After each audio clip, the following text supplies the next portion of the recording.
कुछ ही महीनों में नगरीय निकाय के चुनाव सिर पर आने ही वाले हैं। ऐसे में आम निर्वाचन 2024-25 वार्डों के हो रहे परिसीमन को लेकर निगम के वरिष्ठ पार्षद कुलबीर सिंह छाबड़ा ने आपत्ति जताते हुए कहा कि नीतिगत परिसीमन संभव नहीं, जिसको लेकर सचिव छत्तीसगढ़ राज्य निर्वाचन आयोग, नगरीय प्रशासन तथा विकास मंत्रालय, संचालक नगरीय प्रशासन विकास छत्तीसगढ़, कलेक्टर एवं जिला निर्वाचन अधिकारी, नगर निगम आयुक्त एवं एसडीएम को पत्र लिखकर आपत्ति जताई है। अब देखना यह होगा कि वरिष्ठ पार्षद कुलबीर सिंह छाबड़ा की आपत्ति कितनी दूर और कितनी हद तक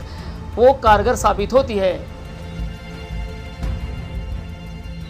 नगरीय निकाय के चुनाव की जो तैयारियां चल रही हैं, जिस प्रकार से अभी भाजपा की सरकार आते ही प्रशासन को जो प्रकार से दबाव डाल रहे हैं भाजपा के लोग, उससे सामने स्थिति स्पष्ट हो रही है। अभी की चुनाव की जो प्रक्रिया है ये 2011 के जनगणना के जनसंख्या के आधार पर ही ये होता है। परिसीमन जो है, अभी चुनाव होता है और परिसीमन जो है, परिसीमन की प्रक्रिया जो है वो अलग है। जनगणना जिस गणना के आधार पर इनको कराना है वो 2011 है। तो इसमें यह है कि 14/6/2024 को एक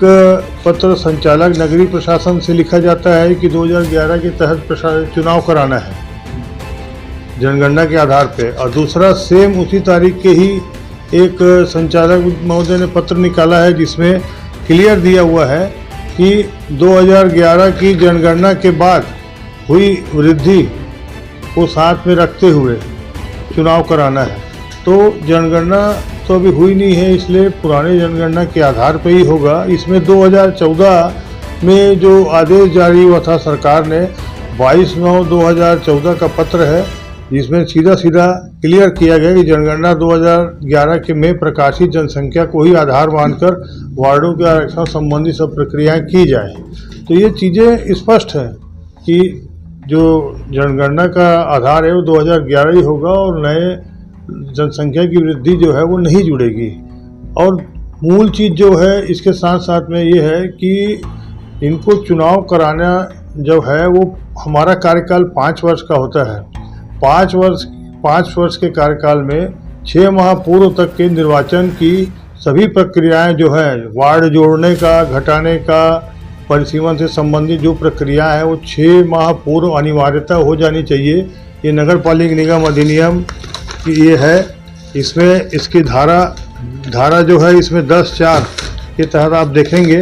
तो इसमें स्पष्ट लिखा हुआ है कि जैसे ही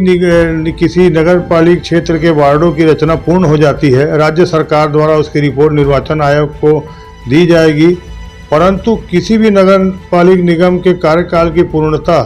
के 6 माह पूर्व क्षेत्र के सम्मिलित किए जाने या हटाए जाने अथवा वार्डों के सुधार की प्रक्रिया अनिवार्यता पूर्ण किया जाए, ये स्पष्ट उनका नियम बोल रहा है। और यदि वो चीज़ नहीं हो पाती है तो इसमें क्लियर दिया है कि अन्यथा राज्य निर्वाचन आयोग पूर्व निर्धारित एवं प्रचलित परिसीमन के आधार पर निर्वाचन प्रक्रिया प्रारंभ करेगा। तो इनको तो पूर्व निर्धारित एवं प्रचलित परिसीमन के आधार पर निर्वाचन प्रक्रिया प्रारंभ करनी पड़ेगी, क्योंकि इनको पूरी प्रक्रिया 6 माह पूर्व मतलब जून तक के राजनांदगांव के यहाँ पे पूरी प्रक्रिया पूर्ण कर लेनी थी। इसी प्रकार स्थिति पूरे प्रदेश में है, तो निश्चित रूप से पूरे प्रदेश में जो है चुनाव परिसीमन में पुराने परिसीमन में ही होगा। ये नया परिसीमन ये लोग लागू नहीं कर सकते, और यदि इसके बाद भी करते हैं तो मैं माननीय उच्च न्यायालय जी के शरण में जाऊंगा कि नियमों की अवहेलना हो रही है, तो निश्चित रूप से हमें न्याय लेने के लिए माननीय उच्च न्यायालय जी के शरण में जाना पड़ेगा। इसमें राजनीतिक दृष्टिकोण से देखा जाए या एक लोगों की दृष्टिकोण से देखा जाए कि राजनीतिक लाभ लेने के लिए ऐसा किया जा रहा है? राजनीतिक लाभ लेने वाली बात नहीं है, वो इसलिए नहीं है कि आरक्षण में किसका क्या होगा, वो तो बात की चीजें नहीं, जो जैसे जो नियम बदल रहे हो, नियम मूलतः ये बात है कि इसमें राजनीतिक लाभ, ये भाजपा सरकार जो है ये राजनीतिक द्वेषवश यहाँ पे परिसीमन करके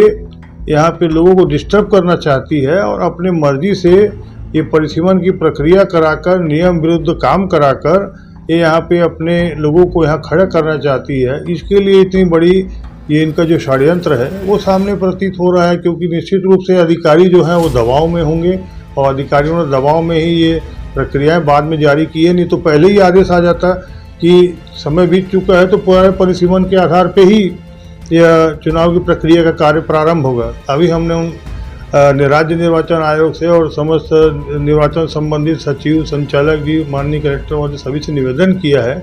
कि इसको पुराने परिसीमन के आधार पर कराया जाए। ये राज्य शासन की जो इसको प्रक्रिया को, निर्वाचन आयोग जो है प्रक्रिया को, संचालक महोदय इस प्रक्रिया को जो अपना रहे हैं, जो वो इनके जो पत्र में दी गई है वो गलत है।